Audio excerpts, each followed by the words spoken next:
This is the news on top of the hour. Live from our studio in Georgetown. Kaieteur Radio, 99.1 FM.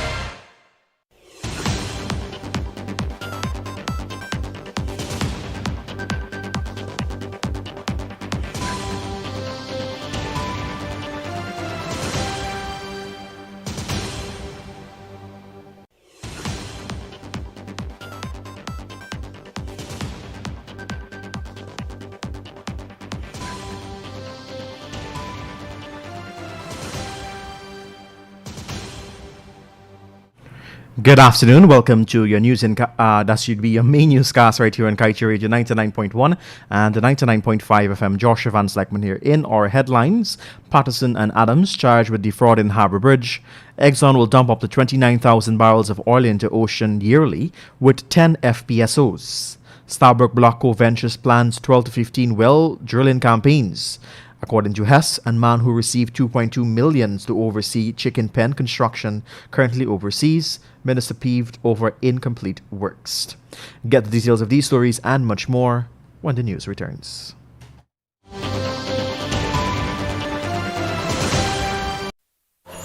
Digicel Prime Bundles just got better with 3 new apps. Watch more with PlayGo. Share more with Sportsmax. Read more news with Loop. Listen more with D-Music. Plus extra data. It's simply more bundled together. 51 gigabytes for 7 days for only $2,000. Live the experience with Digicel. Activate today on the My Digicel app.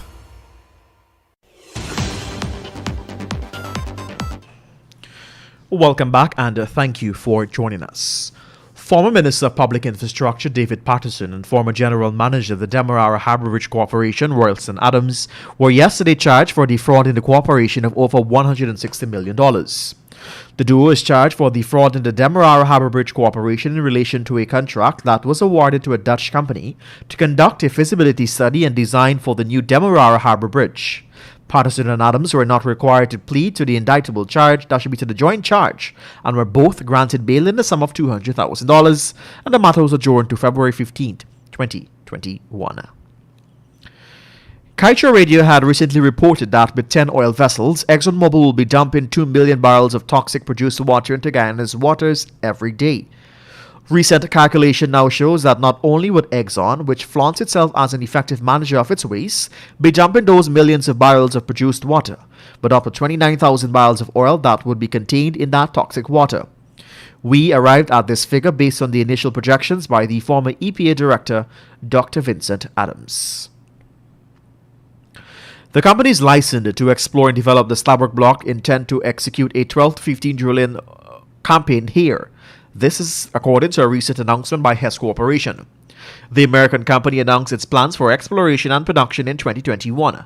Yesterday, from its 2021 exploration and production capital and budget of $1.9 billion US, the bulk of $450 million US will finance the drilling of the exploration and appraisal wells in the block. Another discrepancy has been unearthed with the group of community projects funded under the SLED program in 2019 for Region 10. This time it has been revealed that $2.2 million, I do beg your pardon there, was collected by a Linden resident whose name was given as Robert Archer to construct the chicken pens for a community project. The works are incomplete, and Archer, who was supposed to supervise the project, is currently living overseas. At least this is according to Minister of Labour Joseph Hamilton, who conducted a visit to the region last Friday in order to get a first-hand look at some of the projects. Kaieteur Radio had previously reported that APNO AFC MP Jermaine Figuera had collected $5.7 million to construct and extend a pig pen in Linden via a cooperative society that was never officially registered. You're listening to your main newscast right here on Kaieteur Radio. Still to come, driver flees scene after hitting down 6 pedestrians. Venezuela threatens further action if more Guyanese found in execrable waters. And the National Oil Spill Committee, launches today. Stay with us right here on the Radio with a Difference.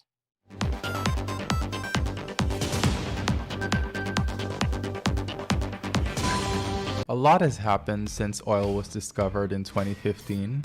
The petroleum industry is an ever-changing web of oil, gas, politics, and money. It gets complicated sometimes, but we can bring you all the latest developments and include you in the discussions here on Kaieteur Radio. So tune in to 99.1 or 99.5 FM every Tuesday night at 20 hours for Petroleum 101 with me, your host, Kamal King. Kaieteur Radio, the radio with a difference.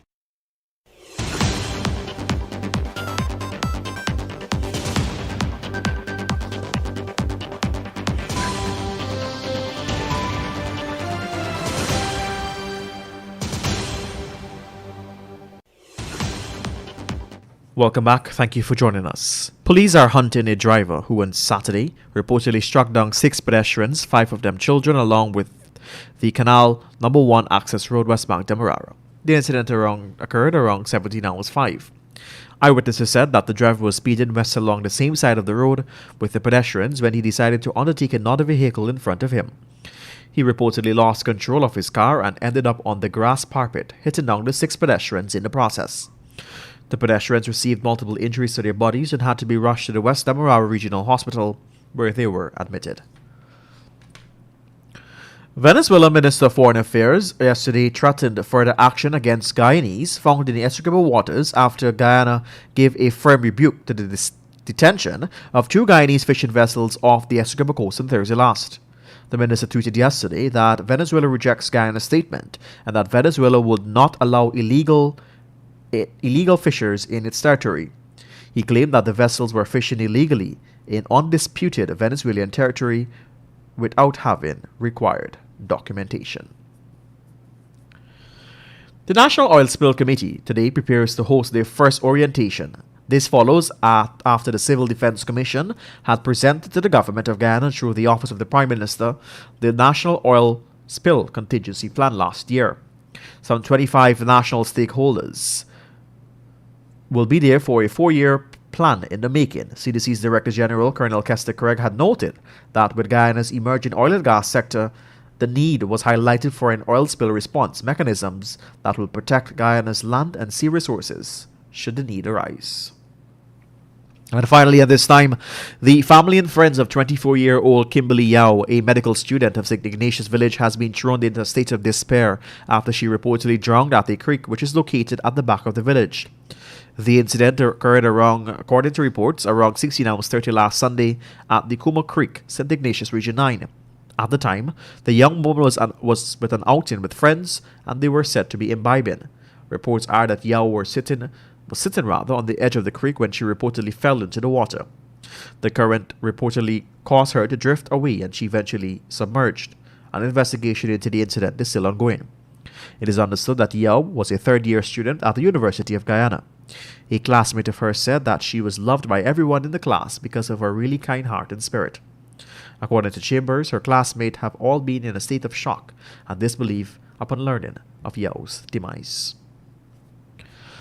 And now for your COVID-19 update. According to Worldometer, the worldwide coronavirus cases stands at 100,285,517, with 2,114,461 deaths. To date, 72,292,984 persons have recovered from the virus. And coming from our local Ministry of Health, they reported 19 new infectious COVID-19 and 61 recoveries yesterday. The COVID-19 case toll increased to 7,317 and the total number of recoveries increased to 6,431. 6 patients are in the COVID-19 ICU, 670 in home isolation, 38 in institutional isolation, and 6 in institutional quarantine. The COVID-19 death toll remains at 172. The comment from CNN, what you need to know, it will likely take another summer for the average healthy young Americans to have access to the COVID-19 vaccination, a top infectious disease expert said. The US CDC is reviewing a new data that suggests a coronavirus variant first identified in the UK could be more deadly. And President Biden will reinstate the COVID-19 travel restrictions in Brazil and much of Europe and add South Africa, a White House official told CNN. And Mexican president has tested positive for the COVID-19. And with that, we've come to the end of your main newscast right here on Kaieteur Radio 99.1 and 99.5 FM. Let's remind you that you can get the full details of these stories and much more by picking up a copy of the Kaieteur News at the newsstand near you, or head across to our website at kaieteurnewsonline.com. I am Joshua Van Sleckman. Thank you for joining us. Have a great remainder of your Tuesday afternoon. Coming up after the break, it will be time for an excerpt from the Glenn Lal Show, after which G.H. Gilal will join us with the National Outlook. Stay with us. Want value for your advertising dollar? Then place your ads on Kaieteur Radio's newscasts. Streamed live on 6 different mediums: